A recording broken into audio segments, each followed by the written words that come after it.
বিনোদন জগতের সব খবর নিয়ে আপনাদের সঙ্গে এই মুহূর্তে রয়েছে আমি রিপোর্টার কুসুম। ঢালিউড কুইন অপু বিশ্বাস আমাদের সবার প্রিয় এবং তাদের একমাত্র সন্তান আবরাম খান জয় মাঝে মধ্যে যে কাজগুলো করেন সেগুলো দেখে আমরা অনেক বেশি প্রাণিত হই। বন্ধুরা, এই পর্যায়ে বলে রাখি আপনাদের জন্য আমার আরও একটি চ্যানেল রয়েছে যেটি নাদিরা অন দ্য গো। এটি একটি ট্রাভেল ব্লগ। সারা পৃথিবী ঘুরে বেড়াই আমি, পৃথিবীর 40টা দেশে আমি ঘুরেছি এ পর্যন্ত এবং সেই ভিডিওগুলো পর্যায়ক্রমে একটা একটা করে দিচ্ছি। আপনাদের কাছে অনেক বেশি ভালো লাগবে, কারণ আমি জানি এর আগে এরকম ভিডিও আপনারা আগে দেখেননি। যারা এই চ্যানেলটিতে যে ওই চ্যানেলটিতে সাবস্ক্রাইব করবেন এবং কমেন্ট করবেন, আমি তাদেরকে অবশ্যই কমেন্ট করব এবং আপনাদেরকে ধন্যবাদ জানাবো এবং আমি অনেক বেশি খুশি হব, কারণ 9 বছর ধরে আপনারা আমার চ্যানেলের সঙ্গে রয়েছেন। বন্ধুরা, বলছিলাম যেটা, ঢালিউড কুইন অপু বিশ্বাসের সন্তান আবরাম খান জয় ক্রমে ক্রমে অনেক বড় হয়ে গেল। আজকে তার বয়স 8 বছর পেরিয়ে গেছে। সে কিন্তু এখন অনেক কিছু বুঝতে শিখেছে। তার রাজকুমার পঙ্খিরাজ ঘোড়ার গল্প তার দাদির কাছ থেকে শেখা। এবার সে কিন্তু ঘোড়ায় চড়ে মাকে বলছে, মা, আমি তোমার রাজকুমার, রাক্ষসপুরী থেকে তোমাকে আমি উদ্ধার করতে এসেছি। এই কথা শুনে অপু বিশ্বাস বললেন, ওরে বাবারে, আমার ছেলে এত বড় কখন হয়ে গেল? আর তুমি সেই গল্পও জানো যে মাকে উদ্ধার করতে পঙ্খিরাজ ঘোড়ায় চড়ে তার ছোট্ট রাজকুমার আসে?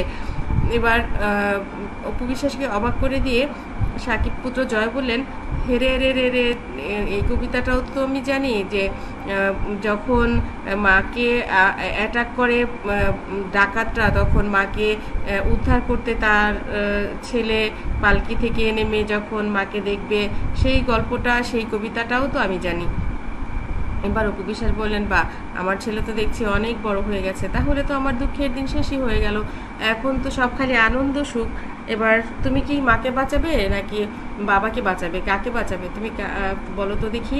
এবার জয় বলে, যেহেতু আমি রাজকুমার আর পঙ্খিরাজ ঘোড়া নিয়ে এসেছি, তখন তো আমি রাজকুমারী মাকেই বাঁচাবো, কারণ বাবা তো এমনিতেই ডন, বাবাকে কি আর বাঁচাতে হয়? আমার বাবা তো সুপারস্টার, সে নিজেই তো অন্য মানুষকে বাঁচাতে পারে।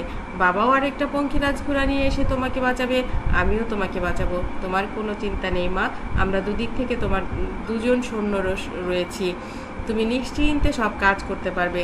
এই কথা শুনে অপুর চোখে জল চলে এলো। অপু বলল, বাবা, আজকের পরে আমার আর কোনো দুঃখ নেই। আমার দুজন রাজকুমার, একজন আমাকে বাঁচাতে এসেছে আর একজন আমাকে বাঁচাতে আসবে বলে সান্ত্বনা দিয়েছে। এর চাইতে বেশি এই পৃথিবীতে বেঁচে থাকার জন্য আর কি লাগবে? আমি তো এখন শুধু নিশ্চিন্ত মনে কাজই করে যেতে পারি। আমার দুটো রাজকুমার থাকলে আমার আর কিছু লাগে? এবার জয় বলে, তাহলে বোঝো মা, তুমি এখন থেকে কত ভালো ভালো কাজ করতে পারবে। তোমাকে আমরা দুজন অনেক বেশি ভালোবাসবো, অনেক বেশি পাহারা দেব, তাহলেই তো হলো। রাজকুমারীর আর কোনো ভয় নেই। এবার অপু বিশ্বাস বললেন, না, এই পৃথিবীতে একমাত্র মানুষ আমি যার আর কোনো ভয় নেই। একদিকে রাজকুমার আর একদিকে রাজামশাই, বাস আর কি চাই রাজকুমারীর?